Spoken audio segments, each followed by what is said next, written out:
It's time for Milberger's Gardening South Texas, live from Milberger's Landscaping and Nursery at 1604 in Bulverde Road. During the next 2 hours, our experts will help you with your gardening questions when you call 210-308-8867.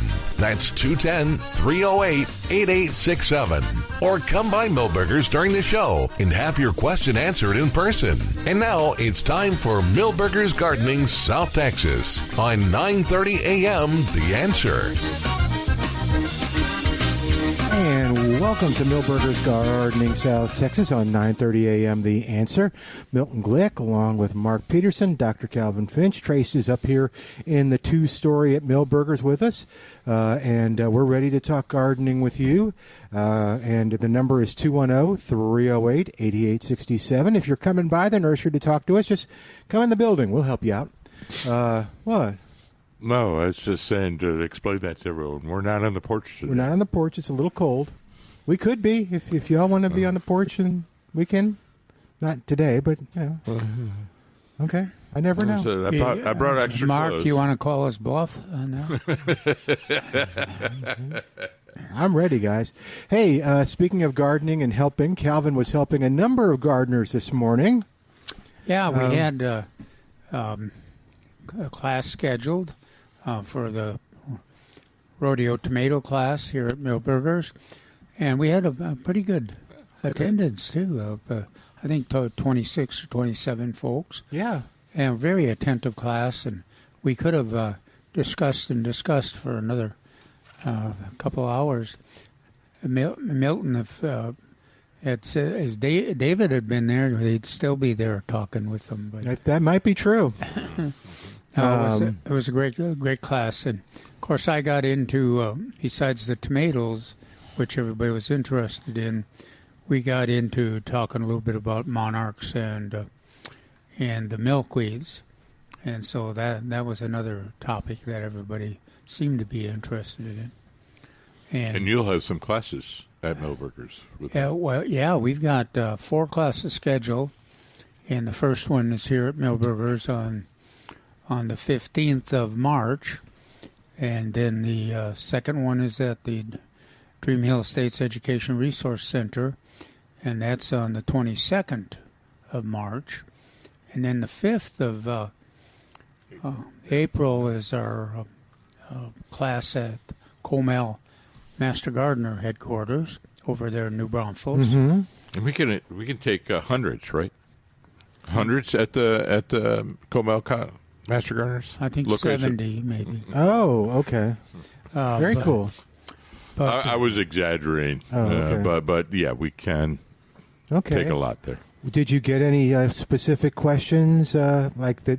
Maybe somebody asked one question and then you kind of and everybody went, "Oh yeah, we got to know that." Well, of course, the weather was the big. Yeah. We talked about the fact that acknowledged that if it was freezing temperatures, they wipe out the tomatoes, even the potted up tomatoes.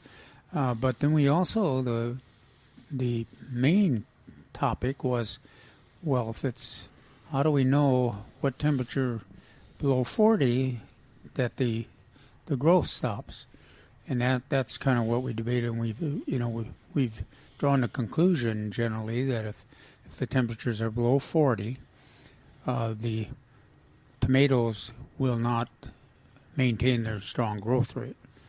And so we've been spending the potted up tomatoes. We've been spending the time trying to keep them above 40 degrees, and of course avoid the freezing for sure.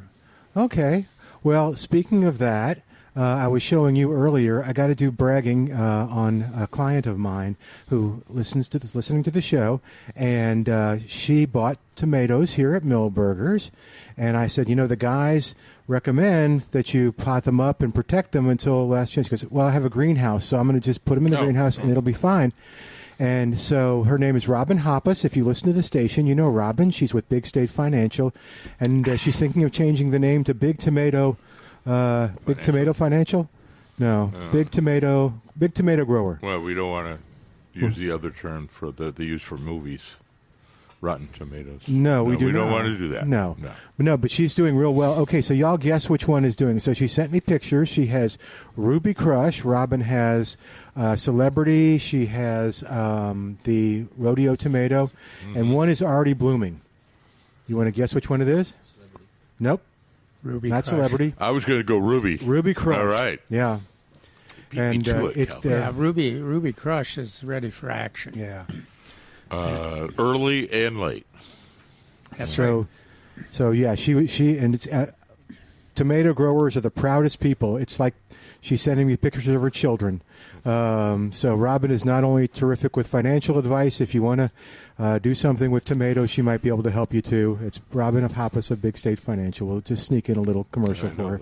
that's good. Yeah, no, I like Robin, and her enthusiasm for the tomatoes is so much fun. Plus, she has chickens. She has enthusiasm for her chickens and for her tomatoes, and she gets eggs.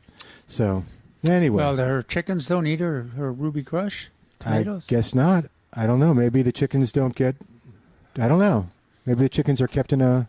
Or some coop. chickens would. Now, then there's at least one of us here that has some other pet that eats the tomatoes. Trace has a tomato-eating dog. Two. Two tomato-eating dogs. One trained the other. Yeah, that's right. So what were you going to say? You were going to say something about... I've been instructed that I'm building a chicken coop. So Oh, are you apparently, really? We're going to have chickens, too. Ah. You're going I'm to going have to wait chickens till at the the weather house? warms up. Yes. Okay. Chickens at the house. Well, I know there she was saw talk... the price of eggs, and Yeah. yeah. Well, and actually, she has brought eggs to the station from the chickens, and the taste is unbelievable. Fresh eggs, it's like whoa! They're so flavorful. So you'll have nice flavorful eggs. You'll have to bring us some eggs, and you're going to sell them here. I can't do that. Okay. Now, I had to pay an extra 50 cents for my Oh. breakfast group for each egg I got. I know. Yeah, Really? everybody's doing that. I have a place that went up by another and of course, 50 cents per. It immediately made me more hungry for eggs. Oh, did it? Oh yeah, anything that's Yeah. makes you I think about was where was I yesterday? And we do need to find out about your flaxseed, where it comes from. Maybe these guys know, but yeah, there were like Walmart. Where was I? It was a Target. No eggs, none, empty shelves, and a little sign that said, limit 2 dozen per person. There was none to be had, but I'm sure they're coming in again. But yeah, it was. It's kind of scary out there, egg-wise. So, Trace and I were talking about egg substitutes, which I know for people that are plant-based and vegan, they don't like eggs. They don't eat eggs. I don't know if they like them or don't. But they'll use, like in recipes, they'll use flaxseed and water. And we were trying to figure out where flaxseed comes from. Does it come? Is there a From a flax plant. Okay, but is that the same thing it's as so amazing flax? to have Flax Mark lily there as a resource. Is what yeah. I'm assuming. Flax what I was lily? guessing. Is it the flax lily that comes from, or is it? No. Okay, No. so it's kind of like That's wheat separate, yeah. or millet or Yeah. Flax the dye. what? Well, what else did they do with flax? Fabric? Fabric is linen. Oh, really? Linen comes from flax. I didn't know that. Okay, so yeah, so we'll have to get some flax in so people can grow their own. Trace is just looking at me. He's not going to get flax in. Find me a supplier. Okay, I'll find you a supplier. You may.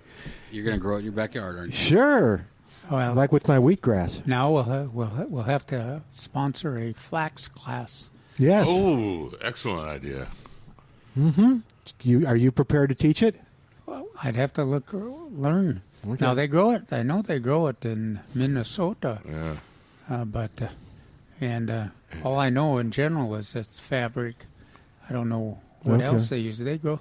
Seems like they grow a lot of it for just the fabric. So Yeah, probably. I think there's some medicinal benefits from Is there? it as well. I'm trying to eat healthier, and that's one of the things that You're supposed if you to see eat it. recipes, Uh-huh. yeah, you if you're making bread or cookies or crackers or things like that, like I made carrot crackers, which, yeah, Yeah, I'm not. no, they were not What- thrilling. Were you? The kids say meh. Meh. They were meh. Yeah, they were meh. Oh, those kids today and their words.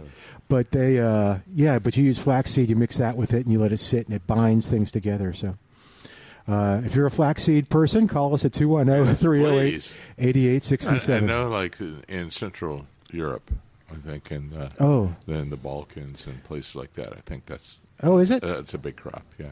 So did you have trouble with the weather?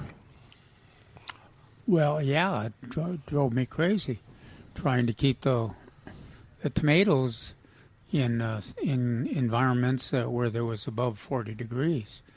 And then of course, you have to keep them watered.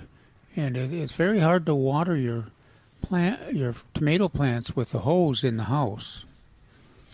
Oh. Yeah. I'm just envisioning his kitchen was unusable as a kitchen. He just had tomato plants everywhere. Yeah. The last I heard is you had them all in the van, and I was like just thinking living in a van down by the river. Thank you. My volunteers kind of abandoned me when I... They reminded me of how my wife would have reacted to me with a hose in her office watering the You know they make hoses that attach to like your the sink, faucets, right? yeah. You just use a little cutoff and. Yeah. Oh no, I didn't know that. Yeah, they're smaller diameter, right? So you can actually use a regular one too. I don't know if anybody still sells water beds anymore, but that's is that's that how what you it's fill for? up a water bed. Okay. So speaking I just of, wanted to make it to today to get through the cold temps. I have a confession. I hope Bart is not listening. My Laura Bush, was it Laura Bush or VIP? Laura Bush. Laura Bush petunia was doing great, and I brought everything in the house except I forgot to bring that one in the house. And I was looking at it last night, and it just looks beat up. It was growing so well. And I don't know if it was, water, if it was cold. I'm guessing it was cold because we got rain. It got plenty of water, and the soil was still moist. Cold. You think it was cold? Yeah. Don't automatically think it's done for though. No, I brought it in the house and watered it, and so. No, that's I forgot to water. Oh, okay. So I'm right there with you. Okay. But I'm not giving up hope. Don't give up hope. I was a little worried about the lettuce. Oh, Crawford lettuce. It looks kind of beat up from the cold, but it has a tendency, at least I remembered it having a tendency to recover, just kind of perk up again. I'm hoping that's the case. I have planted it in key locations around my garden, so I would have the regrowth and the seeding. Yeah, mine. I brought it in. Plus, I brought the bougainvilleas in. I brought the begonias in. That fire spike is looking great. I know it's not. It's supposed to. Oh, don't tell Trace. Distract Trace for a second. Hold on, I'll distract him. Watch this. What is that? A bear? Yeah, a bear. Okay, Trace isn't looking. He's not falling for If we that. were in Montana, I might fall for that. Okay. What is that, an armadillo? No? Okay. I even brought the poinsettias in that are still doing okay. And the one that dropped all its leaves and is now putting on new leaves, I brought that one in because I felt sorry for it. I was like, it's trying so hard. Don't tell Trace. It's all right. My wife has one white one left. Yeah? And Those white ones were pretty, weren't they? It's sitting on top of one of the cork trees. Okay. So just it was sitting there. So to bring the cork tree in, the poinsettia had to be moved or not. So I just rolled it on in too. So Okay. we have one. Oh, okay. I have. I think I have 4. I have the big one that was a multicolor, and you had more than one in a pot. And I had the white, which still looks good, a red, and a big white, which lost all its bracts, leaves, everything. But now they're coming back. So, yeah, what's the weather supposed to be like this week? I think it's supposed to moderate. I think this is the coldest day for the week. Okay. Well, we're already bringing things out that have been tucked away. Oh, are you really? Yeah. Yeah. There's some things that are not. So like the pentas, the basil, the tomatoes, Yeah. and the peppers, and a few other sensitive things that are going to stay in the greenhouse. Good. Okay. Yeah, we've already started talking about the nectar plants for the monarchs in April, and you to have them ready for April. Quite often you have to plant them in March, and Oh, okay. that'll be if the pentas are ready and it's warm enough. That would be great if they were in place, because that's a favorite nectar plant. And then of course the mistflower, zinnias, Blue curl. blue curl. Blue curl is will an be early one. blooming probably, yeah, because it's coming up all over.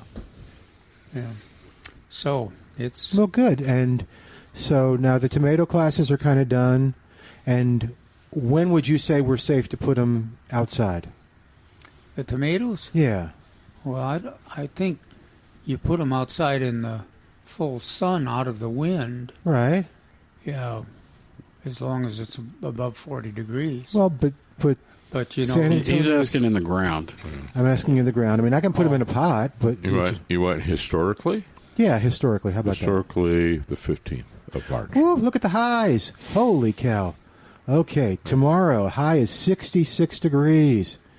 The low is 43. Monday the high is 74. Tuesday the high is 78. Wednesday the high is 79. Wow! And the lows are in the mid 40s, except for tonight, which is in the low 40s. It's 40. Patchy fog. 30% chance of rain. Well, did you get a little rain? Yeah. Yeah, we were debating, do we start hauling stuff out now or wait till the rain, till the rain stops, drizzle's yeah. over? But So- we started. Okay. Yeah. Well, Calvin, good job. And then we no more tomato classes. Historically, I'm sorry, did you tell us the date? we want to. Yes, I did. What was it? I'm sorry, I was March looking at 15th. March 15th. I know Okay. you're all excited. I was looking at the yeah. So The that's glee, only the glee was overwhelming. it's only 3 weeks away. We need to commend Trace's Milberger staff too for finding us a warm, comfortable spot, and putting the chairs in there quick emergency situation. We normally would have it outside in that auditorium, in that open area, but Yeah, I suggested they just put you in the amphitheater like you wanted to be, with the rain and the cold weather. That's where David was. But we on actually Monday, but it was cold, but it was not cool. rainy. But we set up heaters down there. Yeah. Oh, Yes. well, I didn't know y'all had They were heaters. very nice. From the shop. No, these are like our backup for in case something silly happens in the greenhouse. Oh, okay, that's smart. Very cool. All right. Well, Trace, you want to talk a little bit about today and upcoming events that we might have? Do we have some? Let me find the ad and which go to milbergernursery.com, which will tell you all the events that are coming up and the sale items. There's some fun sale items. I think we're only a couple of weeks away from like that really big ad. Oh, is that right? I think so. For the spring? Yep. Okay. So, yeah, March 15th, monarchs and milkweed. And then afterwards, you can go plant your tomatoes at 10 a.m. And that's going to be, is that here, Calvin? Yeah, Okay. that one's here. Okay. But he I'm does just double-checking. He does have one elsewhere. Yeah, there's some. Now, I will plant my tomatoes on the 9th. March 9th? Yes. Why? It's my birthday, Oh, okay. and that's what I always do. Is that what you traditionally do? Yes. Is this a tradition? Okay. And if it starts to freeze or look scary, can you protect them? Mine I are think in it's bigger just- pots, so I just have to move them. Oh, you're just I going to move think them it's in? just Okay. a matter of the dogs biting them in the bottom unless he gets those tomatoes in early. But they've got their own theories on potting up and when the tomatoes will prosper and when they would not benefit by being planted. But if it's warm, it'll work. And if it's above 40, or even above freezing, you won't necessarily lose the tomatoes. You will just, Stunt them. it'll be a little slower going. Stop the growth.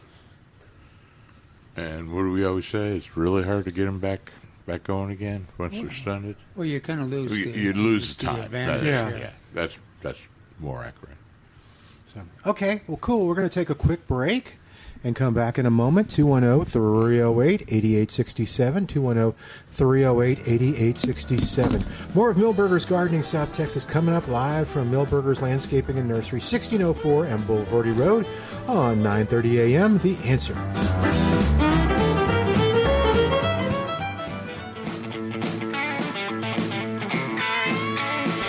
And welcome back to Milberger's Gardening South Texas on 9:30 a.m. The Answer. All right, something else that's coming up is Easter. And if you are looking for just the right food to feed your family that's coming over for the Easter holiday, Pruski's Market right there in Atkins, Texas on Highway 87. What? Guess where I went a couple days ago? Pruski's Market. Yes, I did. Cool. What'd you get? I got the... Now you got to make me... Kosciuszko? The shushushko. Kosciuszko. Yeah. Isn't that good? Kosciuszko. Sausage? Oh, I haven't. I got it yesterday. Yeah. Oh, okay. But I was going to cook it up and see. Yeah, if you're looking for outstanding beef, Maybe poultry... some for you guys tomorrow. Oh, that'd be nice. Yeah. Thank you. Our sausage, like Mark is talking about, I brought some Kosciuszko. Sausage last week for the guys, and it is spicy and delicious. If you're looking for any cuts of meat, and sometimes you get food other places, and it just doesn't have any taste. So you have to spice it up. You got to put marinade on it. You got to salt it or whatever. Pruski's, he told me a story one time. He said that, a woman complained that the price of his chicken was just a little more than she could get it someplace else. And he said, okay, but mine's going to taste better. Mm-hmm. So she got it, and she came back, and she said, you know what? Yep. You're absolutely right. So if you're looking for great tasting food to feed your family, Pruski's Market right there on Highway 87 between 410 and 1604. You'll enjoy it. You'll enjoy talking to them. Go to Pruski'sMeatMarket.com, and you'll see everything they got there, too. Pruski'sMeatMarket.com. All right, guys, what else do we need to talk about here with Calvin's article? You want to talk about? We'd love to talk about Calvin's article. Okay. Because I went online this morning to... because the question came up, which of these roses are the most fragrant? And, okay. The one that Calvin and I really like, Mrs. Dudley's Cross. Okay. Tends to be fragrant. No. No? No, I don't. I don't know. Well, it doesn't have thorns, so I don't think it has fragrance. Yeah, that's I had to go separately. It wasn't an earth kind rose. So I had to go look. It said it was good fragrance. It had a fragrance? Yes, it does. Huh. But I think, that goes to say Did it also say that. So the other ones, stream? Yeah, the other of our favorites, Bloom the Stream, it had moderate fragrance, and I think that's one of controversy whether it has fragrance or not. What about the that other my favorite Carefree Beauty? Carefree Beauty. It seemed I had a slight fragrance. Had what? I had slight fragrance to good fragrance. Yeah. Well, I don't seem to detect it when I. Yeah. Of course, I don't. I was trying to think of if there's any of those. So my favorite roses that I listed in the article, any of them are known for their fragrance. Yes, that is true. They are known for being easy to grow and tough and blooming over a long period of time and beautiful.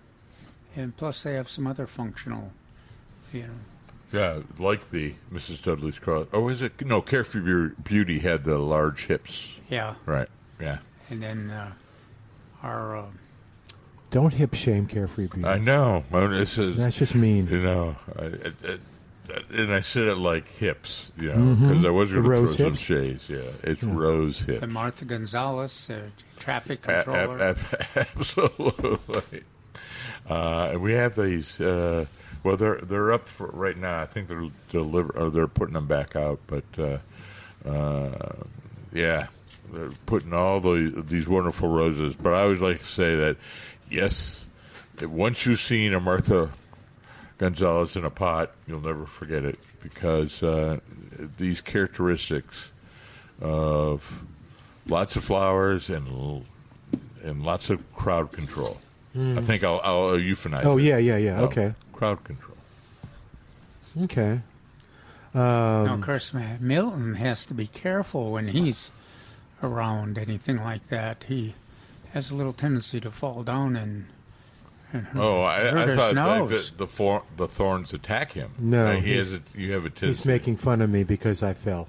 Oh, Yeah. well, I wasn't going to ask. No. Well, Calvin decided to To bring know, that to up. pick on me. I'm not So, sure, but I think he's the youngest of us 3, isn't he? Well, if you got a The exuberance Yes. again. The exuberance of youth can lead to these problems. there you go. Thank you. Yeah. I was youthfully exuberant. By the way, have you ever thought of Martha Gonzalez in the pots where the No. feral cats grow? Oh, You may want to consider Okay, that. Check cool. those out. I And they're here. yeah. I know people love the roses, kind of like we were talking about the tomatoes and how people who have roses get into it. They prune them. They do cuttings.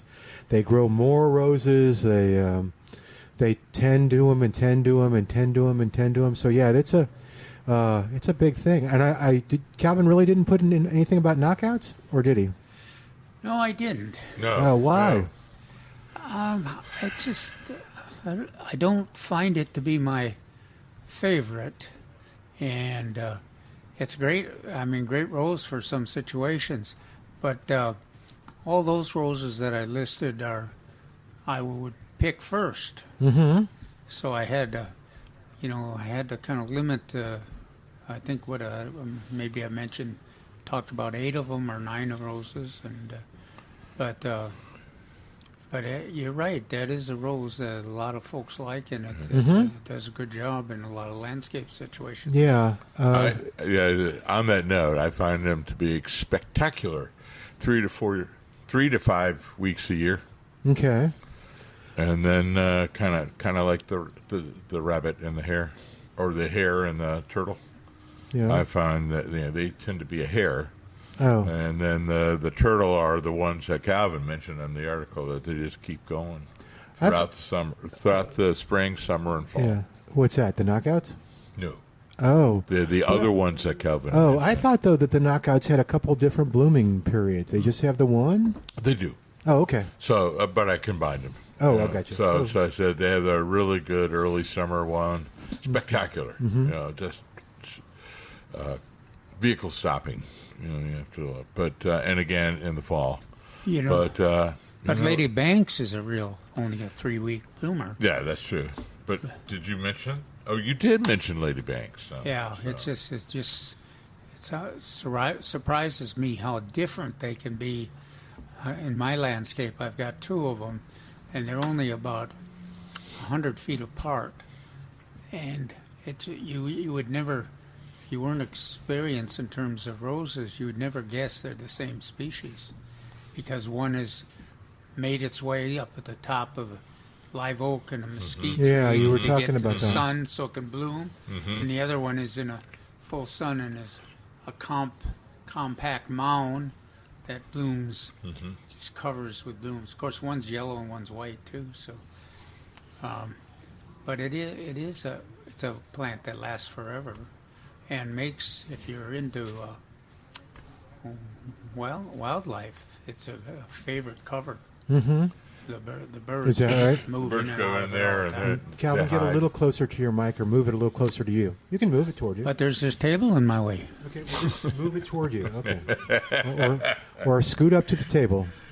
Yeah, sit up used straight. to the table. Give me a stick so I can hit him. Sit up straight, and then there you go. Now we can hear you. I guess the You're saying fact that I brought it to everybody's attention that he had bruised his nose has made him. There is a More than method my to his nose. madness that he is on the opposite end of the table. Yeah. So, okay. And I like to call the knockouts the Las Palapas rose, because they're all over the Las Palapases. And when they are blooming, it's spectacular. Yeah, it is. And I mean, I you can't deny that they have this ability to, just to put the blooms all over on the plant, and cover the entire plant with blooms, and it does. It's protected. How many choices of? One of the things that bothers me a bit about it, and I'm not sure why, but it has so many selections. It seems like different colored flowers and different size doubles and singles, and so knockouts. You were talking about knockouts in Calvin's article about roses. But let's say even horticulturalists and botanists have to have jobs, so they're always making new ones or breeding new ones. I should be specific. I don't know where he's going with this. I don't either. No. Wow. Okay. And what roses do we have? We have a pretty good selection of antique or earth-kind roses. Okay. A few knockouts. Bunch of Lady Banksias, which are, they call her a rose, but it's a Luita. Okay. Hybrids aren't going to show up till probably the second week in March. Okay. Oh, okay. So around we've got Grandma's Yellow. Yeah, I think there's that, and Belinda's Dream. I think there's the Peggy Martins. I think there's still some out there. Tell people about Peggy Martin. Katrina Rose. Yeah. Survived all that salt and still kept going. Mm-hmm. So it earned that name. Wonderful climber with pink blooms. Yeah. Okay, so those are some, and then... In fact, they were trying to trim them a couple days ago, and I was like, no, you can't do that. Oh, okay. Well, they could, but they wouldn't bloom while they're here. Do we have a rose class coming up, or...? No, I don't think so. No? Okay. We got home vegetable gardening on the 29th. It's going to be that, David, yeah. Is that a Saturday? Yes, it is. Okay. Oh, and then I'm just looking at all the events coming up. And Calvin on the 15th. Where are you looking those up? MilbergerNursery.com. Yeah. There should be a Calvin's events in there somewhere, too. Yeah, I got Monarch and Milkweed on the 15th, and the 29th I've got home. I don't see... I got the blood drive on the 5th. That's good. And David's back on the 12th. Wow. And then that's on the 12th of April, I guess. Yeah. So lots of roses, all different sizes, or what size pot? Are we talking the ones that are coming or the ones that are here? The ones that are here. Mostly 2 gallon, because the person we get our antique roses from pretty much does 2 gallon. So not a big chore to plant them. No. Okay. No. Oh, and they're Considering very attractive too. Considering I just by myself dug the equivalent of a 45-gallon tree in my front yard. Oh, okay. I didn't plant a tree though. Oh. I'm planting a flagpole. Oh, okay. And had to be 30 inches deep and 24 inches wide. Did you get an Aggie to give you advice so you didn't plant it upside down? No. Oh, okay. Believe me, I had plenty of verbal help. Oh, okay. Yeah, we understand. We're not going to go there. I don't want to get you in trouble. Well, why yes? not? I don't know.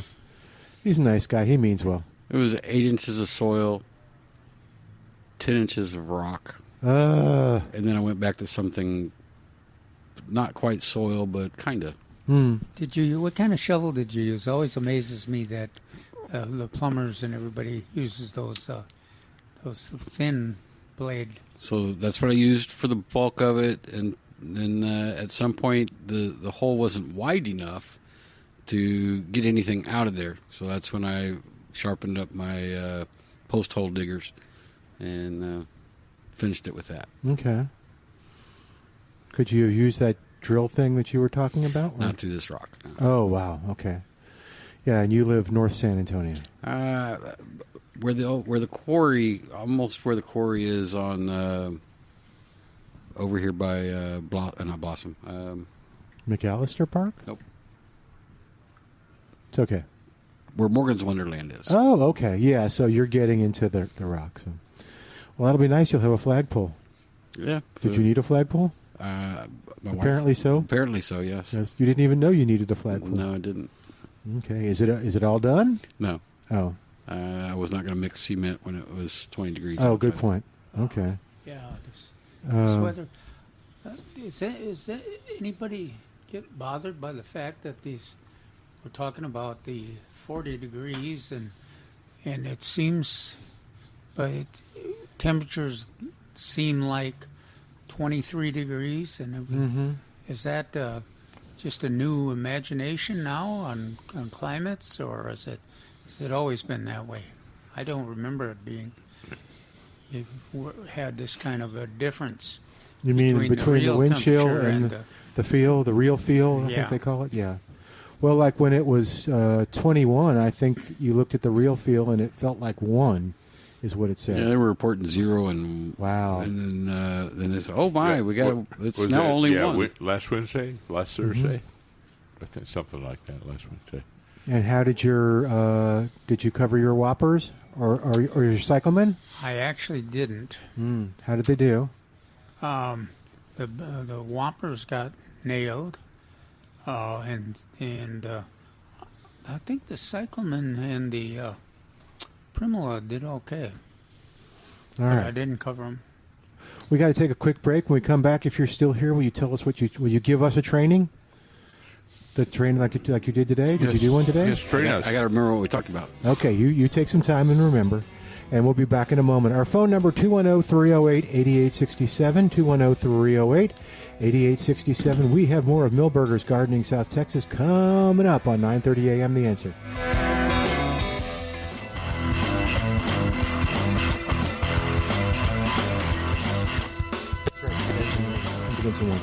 All right, welcome back to Milberger's Gardening South Texas. Give us a call. Tell us what's going on. 210-308-8867, 210-308-8867, the number to call to be a part of the show. And we mentioned things that were being featured. One of the things, and Trace is going to tell us more about it, is the rodeo tomato, HM 1481. Yes, correct. No, 1841. Yes, 1841. 1841. So the 19th century.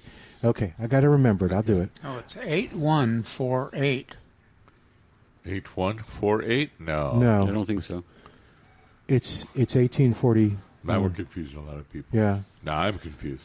Okay. We'll double check. Okay. But so we have them talk about the tomato a little bit, and we've got them here at Milberger's. We do. And, One of the few places you can get them, if not true. the only place. And the proceeds of today's sales of that one particular tomato will be donated to the Bexar County Master Gardeners, and in turn, they will put it towards the kids. Yeah. So that goes just to the kids gardening. I think so. Yeah, I think so too. That's terrific. Okay, so you want to talk about the features of the rodeo tomato? It was a good sugar to acid ratio, plentiful amount of tomatoes, and that's what I can remember. Yeah, and I think David also said that had consistent round shape, large tomatoes, and the red, solid red. Yeah. And those are the characteristics they're looking for in the rodeo tomatoes I remember. Why is uniformity a criteria? Okay. I know the answer to this. Oh, okay. Oh, you do? Yeah. I was going to say packing, but That's exactly it. Oh, is that right? Yep. Just like anything else, they want consistency, and that way they can use one kind of package to package them all. You don't have one big tomato, one little tomato. I mean, could you? Sure. But the uniformity is key when it comes to stuff like that. And that's for packaging them up to have them sold at grocery stores Sure. and stuff? Yeah. Okay. Just like chickens. They don't want a monster chicken and a little tiny chicken. They want all their chickens to be This is the a same determinate tomato, too. This is one that's going to get to basically full size quickly on the foliage and then concentrate on the producing fruit. So it's a desirable one to recommend. Now, Milberger's also has it's great if you buy that rodeo tomato because of they'll donate the money to the youth gardening. But we also got Tycoon and Ruby Crush and Celebrity. And if you're looking for tomatoes that have resistance to the root problems, and the nematodes, I think. nematodes, Tycoon and Celebrity. Yeah, Valley Cat or Red Deuce. Yeah, Valley Cat. If there are, I don't know that we have it. We have a red one, right? So that was part of our conversations this morning. All right. So Calvin is right. 8148. Oh, it has 8 on both sides of it. Yep. Oh, okay. I salute you, sir. I thought it was 1841, but it's 81. 48. Okay. Thank you, Peter. Okay. Way to go, Peter. Way to go, Calvin. You feeling better now? You look worried for a while about. How did he get? Who got the message? Peter. Peter brought it back. So I the show is stayed in the broadcasted corner. throughout the entire store, so he probably heard the conundrum that we were having and decided to give us the correct answer. But that was one of the issues of the class, and of course that is a conversation we've had for several years. These HMs are great tomatoes, and quite often they are selected as rodeo tomatoes, but they're always difficult when they're just numbers like that. It's always difficult to remember. It's difficult with the name sometimes. I remember you go, what's the fish one again? Red snapper. Yeah. So is red snapper? Now there was another HM that was listed. I mean that Millburgers maybe had. that's one thing. A previous rodeo tomato maybe was an 18. No, I think we just, because remember we were talking about, I looked up what was happening in 1841 and all that stuff, and we had Grover Cleveland died of pneumonia after giving his inaugural thing and all that. You're not even close. Oh, okay. It's John Harrison. Oh, okay. Or Harrison and Tyler. Maybe it's one of those two. Okay. Tyler or Harrison. Okay. Sorry. Help us out. I apologize to Grover Cleveland's family and Yes, heirs please. and all that. He's fine now. All right.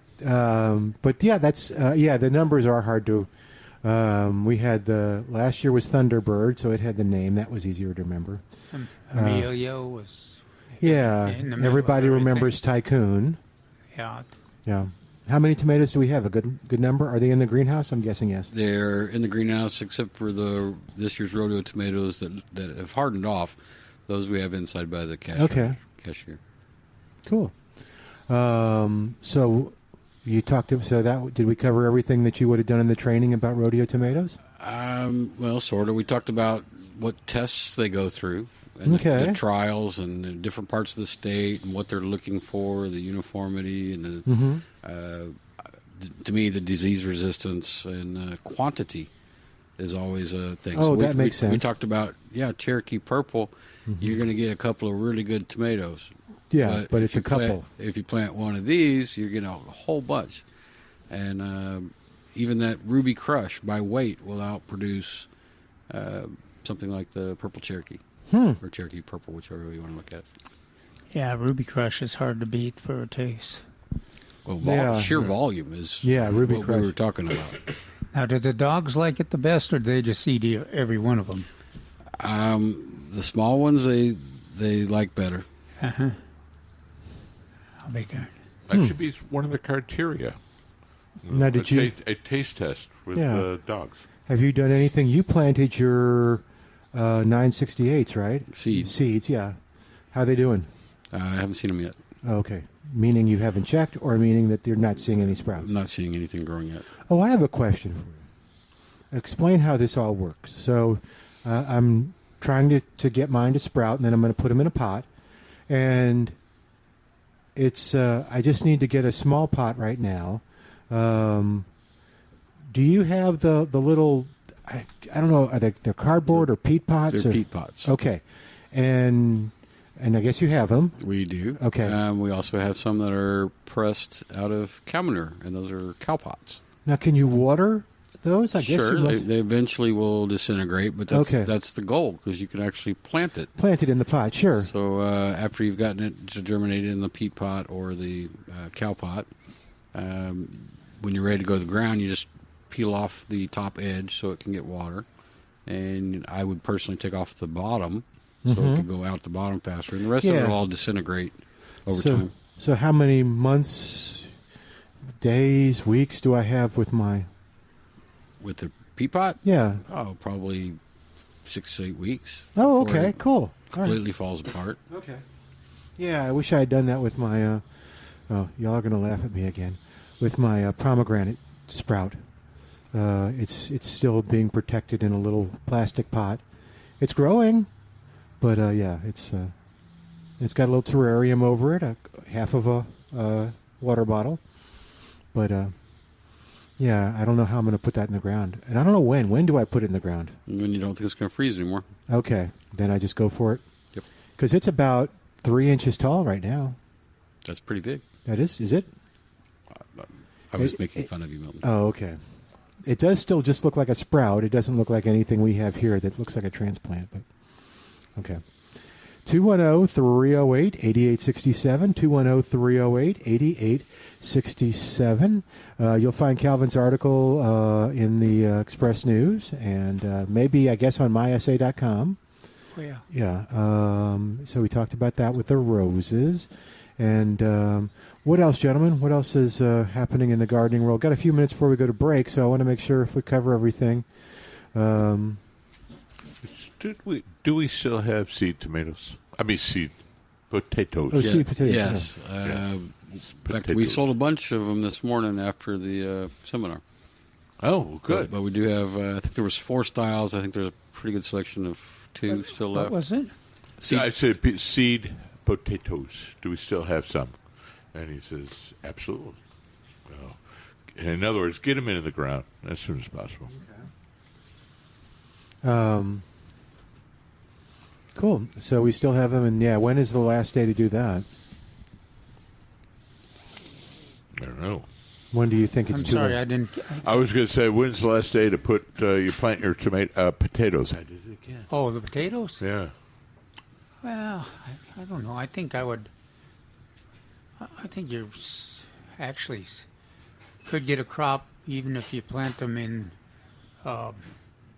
middle up to the middle of March, maybe. Oh, okay. So still about 3 weeks left before you do all I was that. telling people in the that we talked a lot about potatoes because I especially like the selection of potatoes that we've got here. I like them in those big boxes and bags, and a person can take a choice. What we have Kennebec, and we've got Yukon Pontiac, and Okay, we got Yukon Gold. and Yukon Gold. Do we have any- There's another one too. Lesotho? Lesotho, yeah. yeah. So those, and they're like $1.99 a pound. I alerted everybody, warned them, don't do like I did and buy like 8 pounds of them, and I was going to say 10-pound bag probably, and it's Yeah. like, whoa. you don't need that Yeah. many. I like to have a lot of space between the potato plants because it's yeah, it's you hard said- to harvest one set without disrupting the other set. So I like Right. them like Yeah. in an 8-foot row. I like to have 3 plants. 3 plants per 8 Yeah. foot row. But and a foot deep. I like the reds better than the Canada. I do too. But some of the gardeners there like the Canada, like the Mm-hmm. other colored potatoes. Oh, okay. And we've got those here too. Where do they find those when they come in? They are in the seed room. Oh, okay. Or the bulb room, whichever we want to Okay, look at whichever.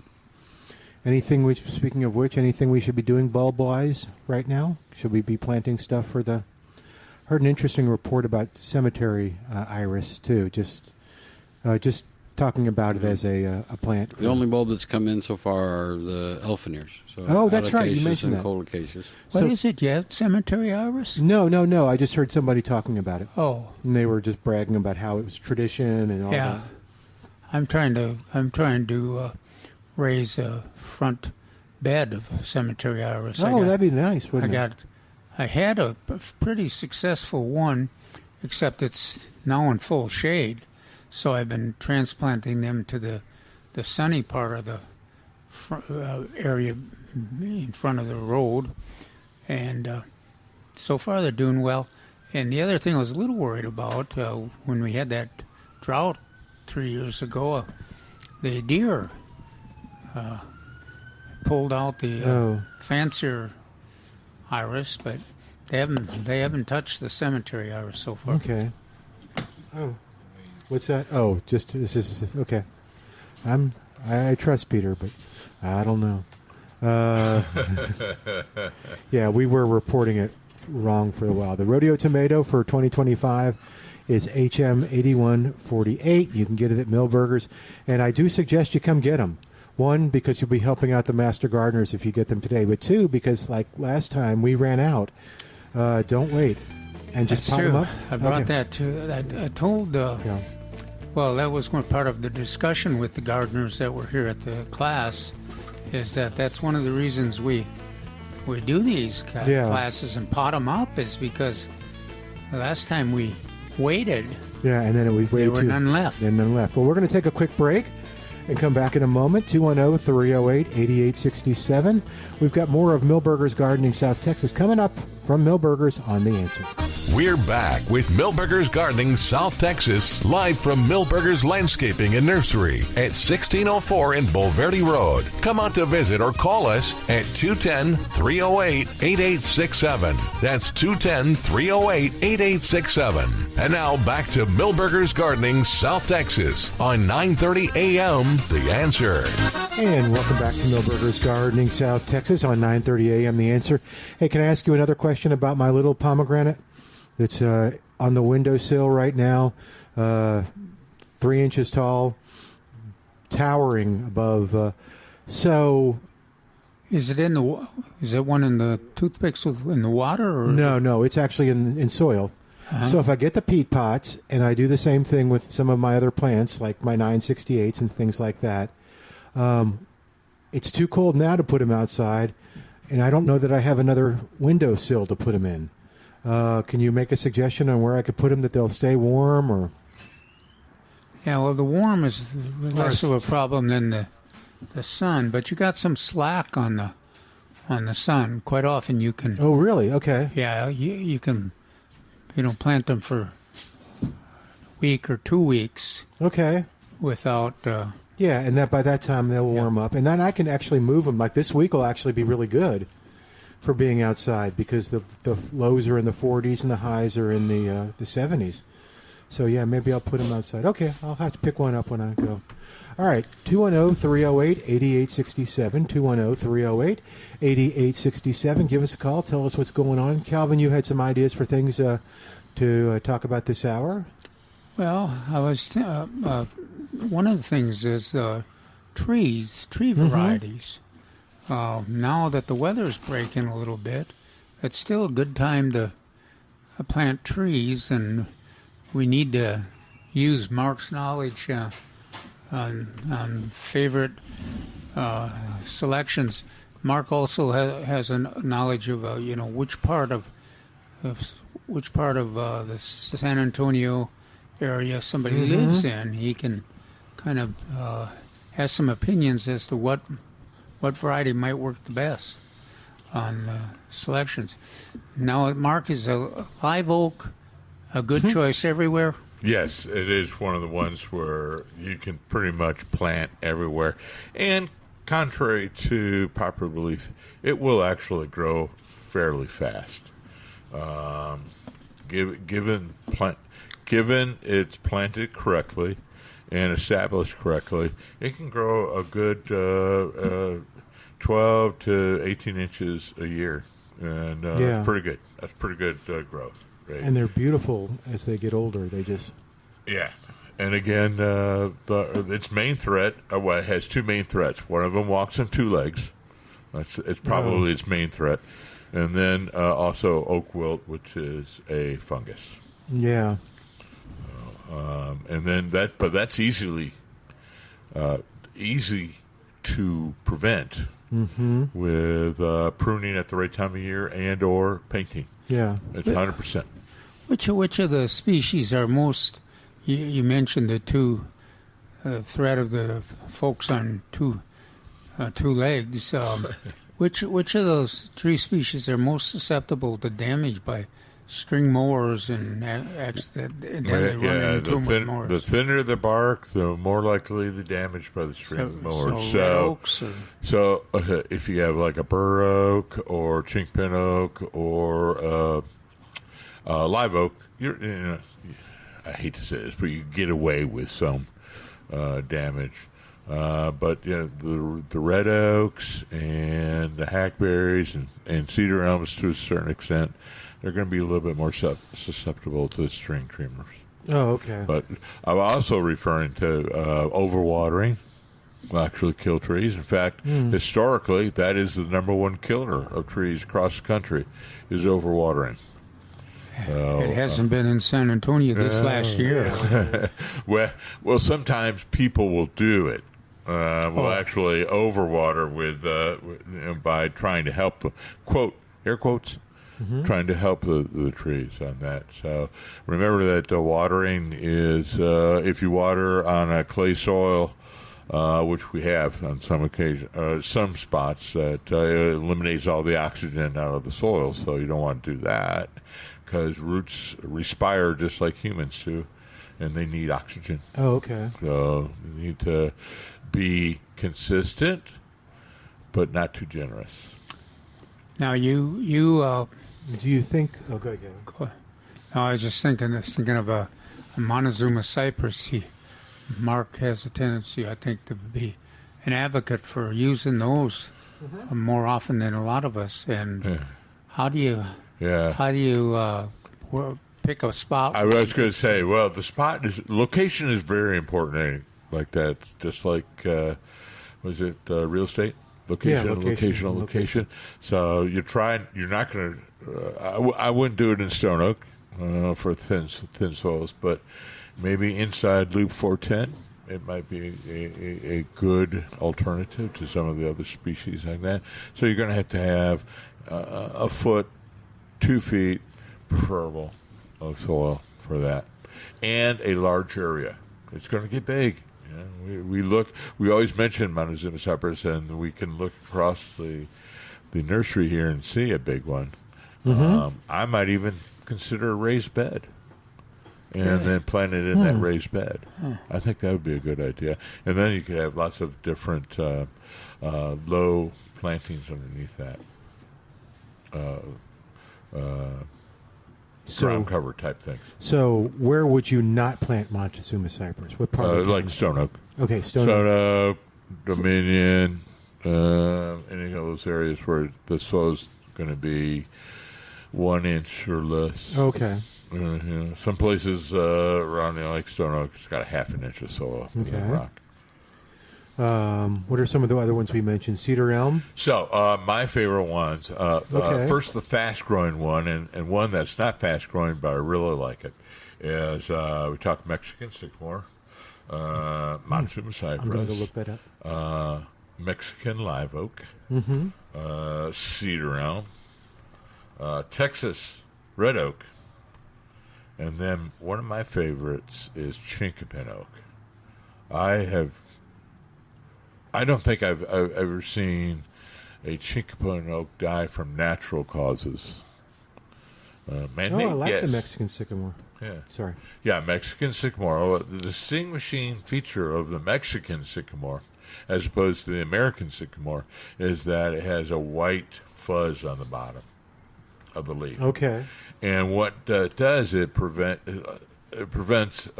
two things. It makes it more drought resistant, but also it inhibits the lace bugs from attacking the tree in August. Okay. And that's a key characteristic of a lot of times the American sycamore. In August, it will start to be attacked by all these insects, and they're sucking out the bottom, and all of a sudden you got this yard covered of big sycamore leaves, and you're going, I don't want to do that. Whereas the Mexican sycamore is going to continue growing. You don't have this problem with the lace bugs, and like I said, it is drought resistant. So, any other ones you're looking up? My crack No. IT. Which should I look up? You mentioned cedar elm. Cedar elm. Is there Texas any place? red I see oak. cedar elm all over. Yeah, cedar right. elm's pretty So forgiving. you go. I see cedar elm all over, even in those areas with very thin soils. Again, planted correctly, and when you have really thin soils, it's okay not to plant all the way down to the top of the root bar. You can lift it up, but we bring the soil in from the side, and in other words, we're maintaining the soil on the root ball, but you don't necessarily have to get it all the way down to the ground. So, on a recommended variety, that just indicates that has that capability. Yeah. Make a living from whatever you give it. Basically. Yeah. So frequently we do that with other more upland trees like Texas red oak, and I try to make a difference between Texas red oak and Shumard oak. Mm-hmm. I think Texas red oak is more adaptable to our area. Maybe Shumard oak, maybe further in the city where you have a little bit more soil. Those tend to be really straight ones that you get from the nursery or the box stores, if you will. Okay. They have been hit harder by the last 4 or 5 years of drought than other species, but then the Texas red oak. So try to get that. What did I mention? Oh, Mexican live oak is an excellent one. I see that all around. I'm going to go town. look around for that one. Does that have another name? Yeah, it has a trademark name, Monterey oak. Oh, okay. So I tried to on the air use Mexican And the first thing live that oak. came up was Mexican restaurants in Live Oak. Oh, okay. Yeah, so the alternative names for Monterey oak is Mexican white oak or Mexican live oak. Okay. I'll do some images. But here. also, oh yeah, okay. so in literature, when we say Monterey oak, we'll put the TM next to it. Okay. Oh, the trademark. So, yeah. Okay. Interesting stuff. So that one is the cedar elm, and like I said, chinkpin oak. Okay. I find that one very adaptable to all parts of San Antonio, and very, very tough. Very drought resistant. Where is it native to? It's native across the country, but if you go to Lost Maples, you'll find that the maples are on one side of the little canyons, and the chinkpin oaks are on the other side of the canyons. But you can find it here and there throughout the hill country. It's not very pervasive. Oh, okay. Yeah, that's the word I'm looking for. Yes. Pervasive. I'd be scared of a persuasive tree. Water me, feed me, Seymour. Exactly. Mm-hmm. But in sheltered little areas, maybe in canyons, particularly north-facing or east-facing slopes, you'll probably find it. Okay. But if you plant it correctly, and water to establish correctly, then these trees are pretty. Okay. Crepe myrtles. Pretty rough around. Crepe myrtle is an excellent one. Fast growing, but again, it depends on the variety that's selected. And we have a lot of those varieties here. The biggest one is. I've seen some really big White. ones. That really big one. It could get to about 35, 40 feet tall. Yeah. Yeah. Basham's. There you go. Basham's Party Pink. Natchez, It's not really a pink color. I call it kind of a... That was amazing. Natchez was one that got killed by one of the freezes with the severe freezes, and it seemed like the same growing season, it was already they're blooming again. We're up there. Natchez is one of my favorite, just because I love the bark on it. I think Trace would support me in saying the most popular ones in San Antonio are Dynamite and Red Rocket. They're okay. As I said, I may want to go to a purple one. Do you remember what the purple one that we always recommend? Yeah, let's see. We had it in a test over there. It's not Arapaho. Start with C, I thought. Catawba. Catawba, that's it. That's it. Boy, pull that one out. This can't be true. I've seen crepe myrtles bigger than this. This is the largest crepe myrtle in North America. It says it's in Shreveport. Is it Shreveport? Yeah, could be. Louisiana? Okay. Yeah, It doesn't say how tall it is. Let's see. No, we have really tall ones here Yeah. in San Antonio. We're breaking the 35-foot Okay. mark. I'm trying to see if I can find a variety on it. It's pretty. It looks like it's exfoliating. But that's the one. Oh yeah, exfoliation. Mm-hmm. Yeah. So that's Basham's Party Pink. Oh wow. And, a natural cross that was discovered down, I think, in Navasota or somewhere in that area by a Dr. Basham. Okay. But it's very fast growing and very tall. If you go into Monte Vista, Woodlawn Lake area, those are the ones you're going to see. Okay. Yeah. Someone questioned him. I can't find the size on it, but someone said there was a 50-foot tall one in Seattle. In Seattle? Yeah. Okay. Possible. They are native to South and South Asia. Oh, okay. So Burma, Thailand, Assam in India. Mulberry tree, or is mulberry considered not mulberry? You Mountain want to try laurel. that again? Mountain laurel. Mountain laurel is on my list of favorite smaller trees. Okay. Again, very drought tolerant. Deer proof. Yeah, deer Oh, proof. is it deer proof? Okay. Yeah, in most neighborhoods. Under As most we learned. to under say. most conditions. Under most conditions. Its two pests are, what do we name it? The Genesta caterpillar. It was always easier just to call it the And the Sephora caterpillar. Oh, okay. Yeah. Very good, yeah. Because it is actually a beautiful caterpillar if you're into that. And then the pseudo box elder bugs. Oh. Because I can never remember what its name is, but they look like box elder bugs, those red bugs. And they're sucking the juices out. They look a lot like milkweed bugs, too. Oh, there you go. Absolutely. Neither one is life-threatening. Okay. I don't worry about them, but they're easily taken care of with organic. Any place pesticides. in town you can't grow mountain laurels? So I see them like you were mentioning, Monte Vista. No, I see them yeah. all over. Tough I to see grow them in the all shade. south town. Well, south of town. Yeah. Not south town. South of town. Even in the sandy loam, they'll do okay. But their home is primarily hill country.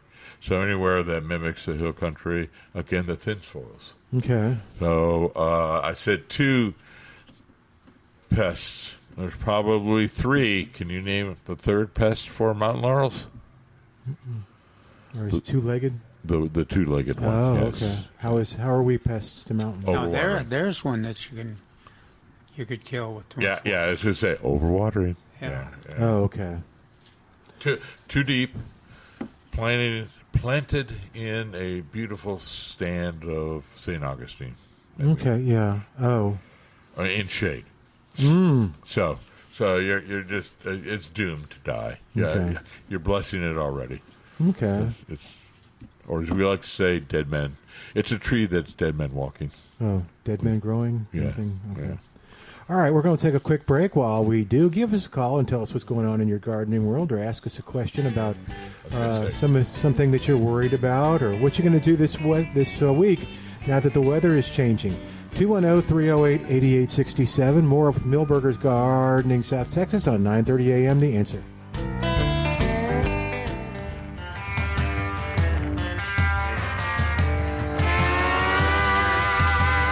And welcome back to Milberger's Gardening South Texas on 9:30 a.m. The Answer. Milton Glueck along with Dr. Calvin Finch.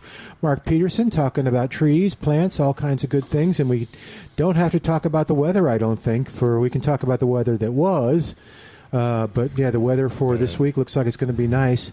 But give us a call. What's going on in your gardening world? I can't wait to move out the rest of those tomatoes out of my house. Yeah, I bet. 210-308-8867. 210-308-8867. Do you think it's going to freeze again this year? Oh, I bet. All right. You think so? Yeah. I don't think so. Oh, as soon as you don't think so, that's when it comes at you. It's the kiss of death. agree. Huh? Yeah.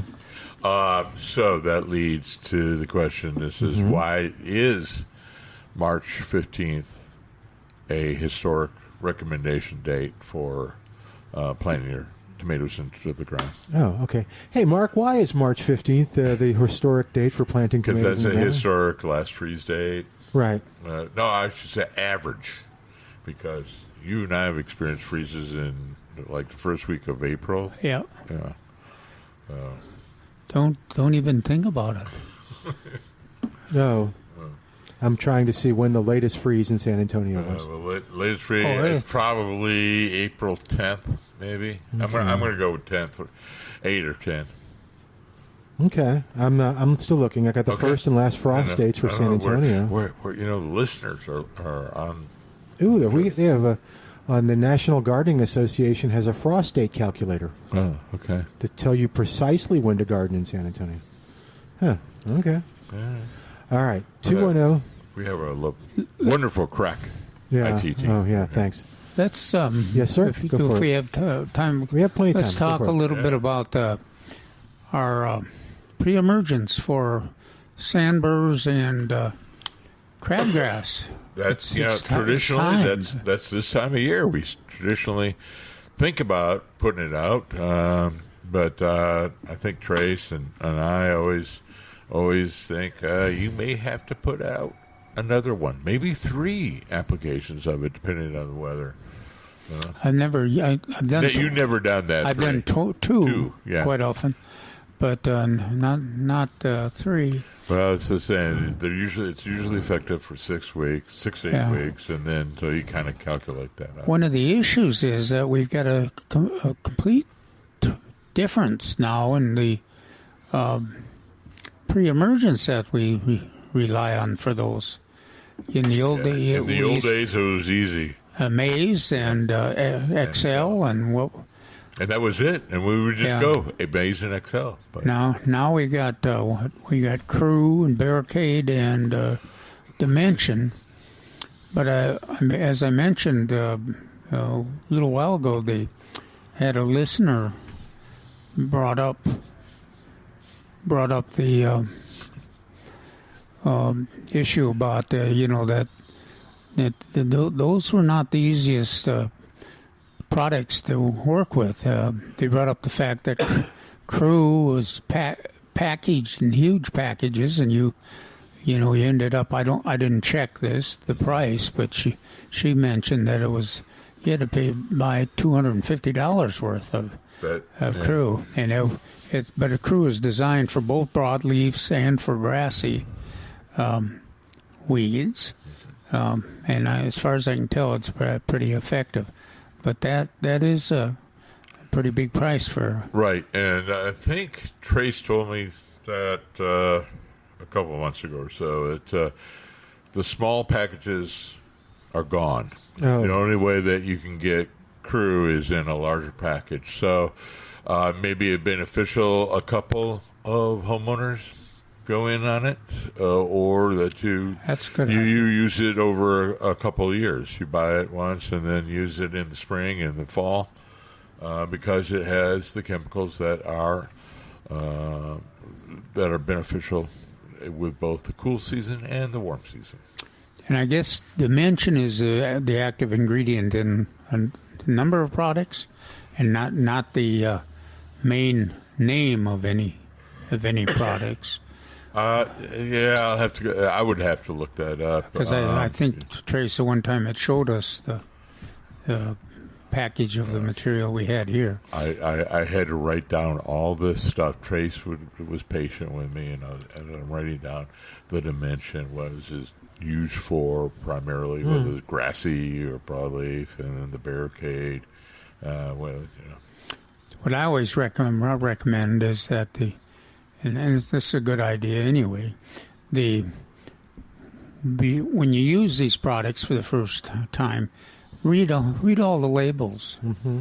And they're high cost and important enough. Nobody wants sandburrs in their yard, but that you understand what they're designed for and the techniques that are most effective to use them. So you want to pick the one that meets your needs the best. And that's, you have a lot of those choices. And I think crew would store well. So, but if you had a tiny little yard, it might last for 3 years or so. But the dimensions the ones that have dimension as an active ingredient are relatively small packages. Right. So the other two, the barricade and the dimension, they're in smaller packages, I believe. Now, as soon as I say that, I will see a person running across in an orange sweater. So we'll try to remember we'll either talk to Trace about that, or we'll try to review the. Right. As we go out to leave for at the end of the day, we'll go out and look at the packages. But yeah, it is. To answer our initial question, yes, it is that time of year. Okay. So if you want to apply that now, and if we have a rainy period, hope, yeah, we may have to apply it again. Okay. Yeah, the rain washes it away, or what is it? Why rain? I think the thing about sandburrs are that the sandburr can germinate for all through this spring and summer and into the fall, if there's warm weather, if there's moisture, and so you don't get a limited germination season. I think with the sandburrs especially. Well, and crabgrass is pretty inclined to germinate. Actually, I think dimension was created for crabgrass, if I remember correctly. Anyway, yes, same thing. So answer your question is, it speeds up decomposition, but it also is what Calvin was alluding to, is that the plant can store, how do I say that? It will germinate over a longer period of time, so you may have to use more of it. Okay. That sandburr is sitting out there deciding, well, what should I do? Should I get on that West Highland Terrier, or should I just wait and make a new sandburr plant that can get in a whole bunch of pets or gardeners? Or children. Yeah, gosh. Sandburrs just sometimes they can really be pretty problematic, man. Yeah, Tough.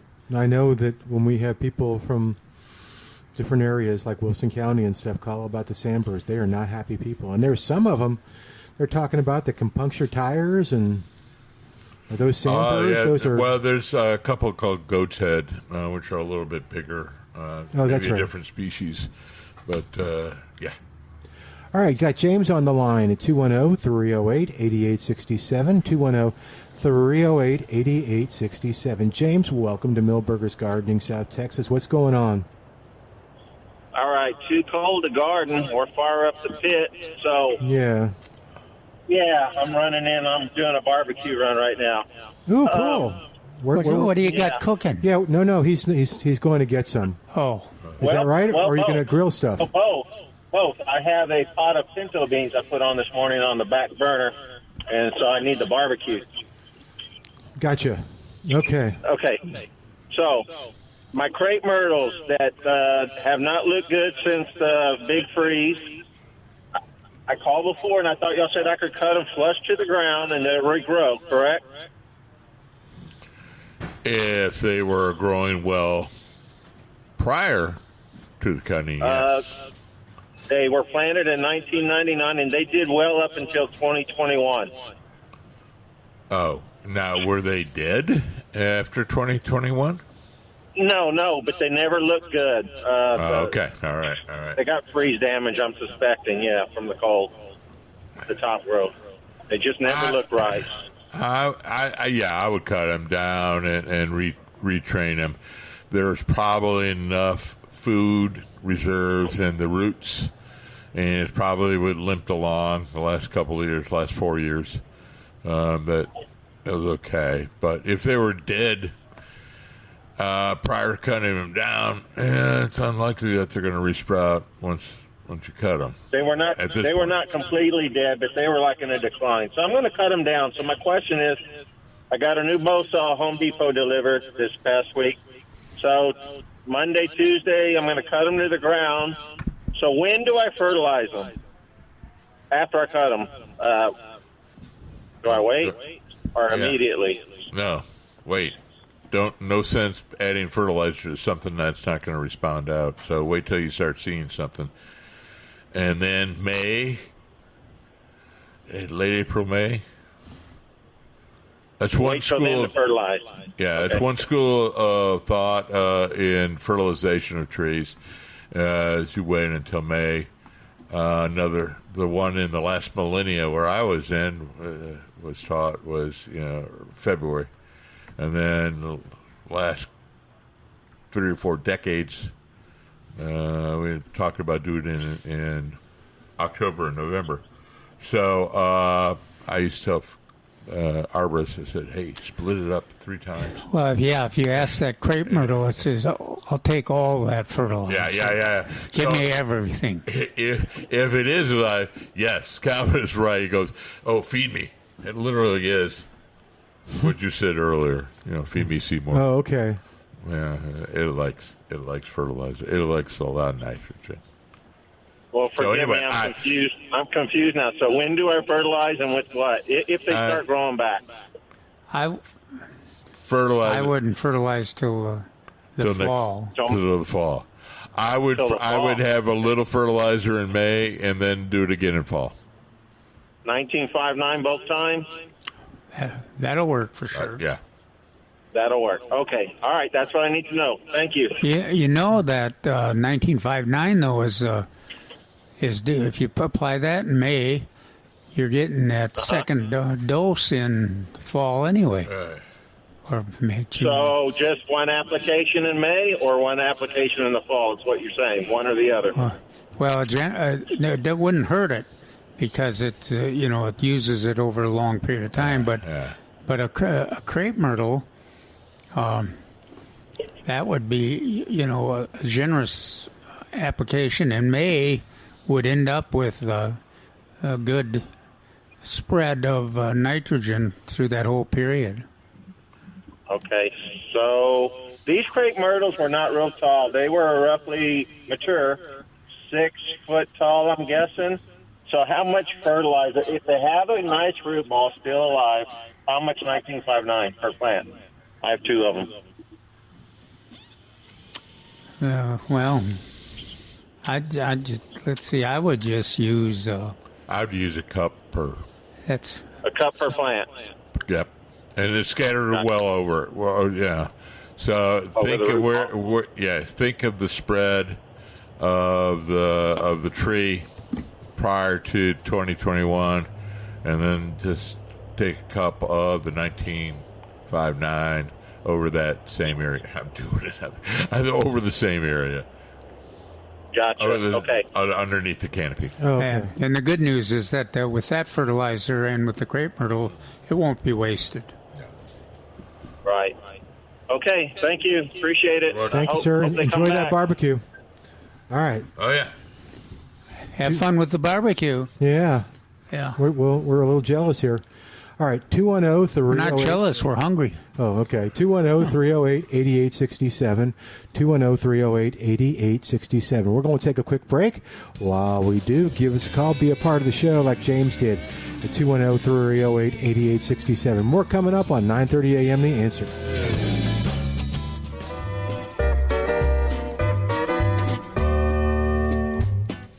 And welcome back to Milberger's Gardening, South Texas. Our phone number, 210-308-8867. Whether you're going to get barbecue like James or you are just sitting at home listening and enjoying the show and I've always wondered about blank. I got 2 guys here that can answer any question. except about that one thing that we had the other day. But other than that, any question? What was the plant that somebody... My eyes are really big. What was the other thing? I'm trying to think. Oh, we were going to try to get information on it. Trace had information. It was that plant. Yeah. No, I don't remember. You don't remember, Calvin? Do you remember the plant that someone called last week? I actually saw it. Oh, did you? Yeah. It's the one with the purple blooms, right? Yeah, I think so. Yeah. Oh, gosh. Okay. And it's a perennial. What did I read about it? Perennial. They indicated it was relatively easy to grow, but the one thing I couldn't figure out is where it grows. Okay. Because I have not experienced it in this area. Yeah, so maybe it's not. And they made it sound like it grows everywhere, but yeah, well, it'll come to us. I'll check our notes and stuff. But Mark, you said you had something you wanted to bring up? Oh, something I thought of, and then we discussed briefly, and then I went to check on coffee. There wasn't any. I was very depressed. But on one of the carts, they had a selection of bulb plants in individual little pots. So they had some hyacinths and some daffodils. Now, we had talked about bulbs, and so daffodils are my go-to plants for bulb, if you wanted to have bulbs. And so I went just over the break and quickly looked up some of the recommended daffodils, narcissus, for our area. And for those that are permanent, you could plant. And yeah, exactly. So and daffodils you can get repeated years. Now I think after a while they'll play out, but yeah, you can get perennial on that. But Trivetian and Grand Primo are two selections that I've been familiar with over the years, and for other people that may know them, it's one of the jonquils and one of the tanzettas. So two big categories of daffodils that do well in our area, and they do. They're perennial. The deer don't eat them, and the deer don't eat them in most places under most circumstances. And they'll actually do pretty well in sun or shade. Yeah, that's what I also like. And so if you had an area where you can't grow underneath the thing under kind of the edge. Yeah, kind of the edge. You just put them in there and let them grow inwards if they so desire, and outwards if they so desire. But it's kind of that edge, partial shade area. We're most famous with the paperwhites. So we were talking about mostly yellow to is that the same? white and yellow. Is that the same thing as narcissus? Okay. So that's what we're most familiar with. Yeah, but they're better. Smell. They're better to look at than they are to smell. Yeah, yes. As word of advice, caveat, warning, cuidado. Don't bring them inside, even though it's often sold that way. No, right, Calvin? It's we don't. Outside plant. Okay. Anyway, I saw that on the way out, and so they had a number of different. Yeah, in little pots, a little decorative, and it had some hyacinth. What else?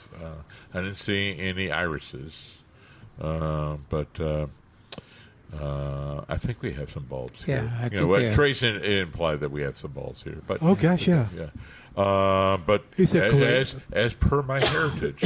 Yes. I got to have my bulbs. So, okay. Tulips. We can't grow really good tulips in San Antonio. We can do them annually in small raised beds, nice sandy soil, south of town. I think some people were actually trying to grow tulips from bulbs south of San Antonio, maybe in Wilson County. We had a couple gardeners. I just can't remember their names. That they were fascinating because they used to go try to acidify their soil. They would go out to East Texas and come back with materials for their compost pile and all. Yeah, and they were great. They had some acid-loving plants that prospered, including some of the. Then they grew some tulips and wild strawberries, and there were some other plants. Now, the tulips they care about the soil? Yes. Oh, okay. I thought it was more the cold and the. No, that is required. There is a chilling component to growing good tulips, but it's also a well-drained soil. It has to be well-drained. Hence, sandy soil, sandy loam on the way to Wilson, or on the way to Floresville, sandy soil and a well-drained soil. I know what I was going to say. There is a smaller, more native type tulip called a clusia tulip, or clusium tulip, and it's grown in Turkey, and it could it's sometimes grown in Texas as a perennial type tulip. I grew it for a couple of years, and then did you? I can't even remember.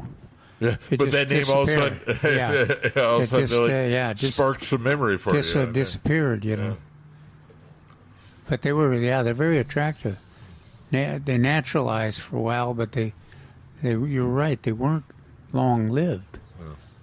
And when Milberger's was selling the pre-chilled tulip bulbs. Right. Yeah. We used to do that the latter part of December here. Yeah. We usually try to recommend it in December. And that was fun. I grew some. Yeah. And then. What I would recommend is getting the chilled or chill your own bulbs. And the squirrels and the deer loved them. Yeah.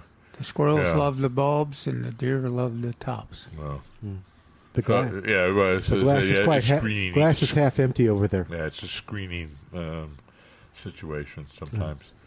So we do that in a raised pot with good soil, good bulb soil. Mm-hmm. Now there's bulbs and rhizomes and corms and all different plants, and Trace could tell us all the different ones. But right now, I believe he had the alocasias. Okay. And then the other one, which I can't remember. There's two acacias. You always can just spit them right out. Remember floppy ears? Okay. And stiff leaves, arrow-shaped leaves. Oh, yeah. And he explained that condition. What was that? And you and I were going to try to figure out a mnemonic device to. Yeah, but I don't remember the other one either. No. Well, hopefully, maybe by the end of today, he'll come running in and. It's almost the end. We're almost at the end of the day. I know. Well, maybe he'll say you dummies tomorrow. So. Probably. But that's cool. Yeah, and those are fun to grow. If you buy tulips, I see they sell them at grocery stores and stuff like that. Can you debulb them and then try to chill them? Yeah, and then try to chill them? To make sure? Yes, you can. And the crisper. Okay. And for how long? Crisper. Just until next year? Oh. 30 to 40 days. So keep them where until you're ready to do the chilling? In the vegetable crisper. Oh, you just in a paper bag. So they'll go kaput in a couple months. Yeah. Okay. But that's the thing is, other places across the country may have the tulip festivals second week of May. Mm-hmm. Our tulips are going to be into March. Okay. So you may have to go backwards from that time to make sure that all your bulbs are. Do I let them dry out after I take them out of the pot? The whole. Yes. Okay. So, however, they may not be perennial here. Oh no, I don't think they are. Okay, no. I was like, take them out of the pot. I was like, if you wanted to save them, maybe. But I would just go, okay, the deer and squirrels have them. Oh, okay. And next December, I'll get some more. Mm-hmm. Never. Yeah. Squirrels and deer. So that's what I'm saying is I was like, take them out of the pot? No. I think you just kind of leave them going, well, squirrels have at it. Okay. I think, Milton, that my Westies would join you in a rough gang as far as squirrels and deer would go. That's not their favorite animals. All right. Good for them. Have they caught a squirrel? No. Okay. Although they're really kind of their lifestyle is disrupted a bit because our new neighbors have cats. And these cats do not know that fence line is the border, and you do not cross into Westie territory if you're a cat. So we've this constant bickering between the cats. The cats don't understand why the dogs they get along with other dogs. Why can't these Westies get along with them? Because they're Westies. Yeah, that's right. And they boss me around, so they figure they can boss the cats around too. Yeah. Did I ever tell you a quick story about a dog we used to have? It was fascinating to watch. So we lived in an apartment complex, and she was out. She was off leash. She'd gotten out, and so I was trying to get her back in, and this cat crossed her path, and she chased after that cat, and that cat scrambled up a fence. Okay, and she got to the bottom of the fence, and she was staring at the cat, and she was looking for it, and then the cat lost its footing and fell, and I thought she was just going to chomp it, and so what she did was she backed up, let the cat hit the ground, let the cat run, and then chased it again. So it was all the chase. Yeah, that's right. She didn't want to catch the cat. She just wanted to chase it. Yeah, that's the game. Yeah. But anyway, all right, 210-308-8867. Got about 4 minutes left. What should we tackle for today? Just advice for doing today? stuff today? Yeah, for today. And Well, yeah, enjoy the changing of the weather. If you have potted up tomatoes or your rodeo tomatoes, we're moving into weather that they're comfortable with, so you can take them out of the house. And then also look at go to the Milberger's website, and you can look at all the butterfly and milkweed classes that are scheduled in March and April, and see if you can is it one that fits your schedule. And if you're interested, you'll be able to get some free seeded containers with native milkweeds, so that you can get more involved in the monarch breeding program here in the San Antonio and New Braunfels area. yeah. And that's milbergernursery.com. Yes, sir? Did you have some advice for the week? And the name of the rodeo tomato is... We're positive about this, huh? 8-1... No, I actually looked. Not that I didn't trust Pete, but I actually looked. Okay. 8148. Okay. That's it. correct. Okay. Someone told us wrong. It's not our fault. No, it is my fault. Oh, did you tell us about that? Yeah, I thought it was. Okay. So, yes, the rodeo tomato, which is here at Milberger's, is 8148. And if you buy some of those Yes. today, Today. the money will go to support the youth gardening program. That's right. Sponsored by the Bexar County Master Gardeners. Yeah. So if I buy it today, get it to the car quickly and get it home and protect it a little bit. It's just the cold. It's not too windy. Now, yeah, and it's close to 40 degrees, Okay. so they should do all right. Okay, good. Good. Yeah, I think it's 40 now, actually, just to let you know. The weather forecast for this evening is going to be 20% chance of rain. Doesn't tell me a temperature. I imagine about the same. About 38 tonight. Yeah. So, and then tomorrow we're going to be living high off the hog here with it being near 67 degrees. Calm winds. That'll be nice. That's what I saw. That will be very nice. All right. Let's begin to wrap it up for today. But again, give us a call tomorrow with your questions about gardening. Got two great experts here. and we're happy to help you. Then Trace joins us as well. And know that if you have a question, don't want to be on the air, that's okay too. You can come by Millburgers. They've got great, knowledgeable people. Trace trains them every week that can help you with any gardening situation you got. So give us a call. We'll be happy to help you, or just come on by Millburgers. Come on by and visit us tomorrow. That'd be nice. All right, thanks to Al for doing a great job. Thanks to the guys, and thanks, of course, on behalf of myself and Calvin and Mark. Thanks to you for listening. I'm Milton Glueck. See you tomorrow on 9:30 a.m. This is The Answer.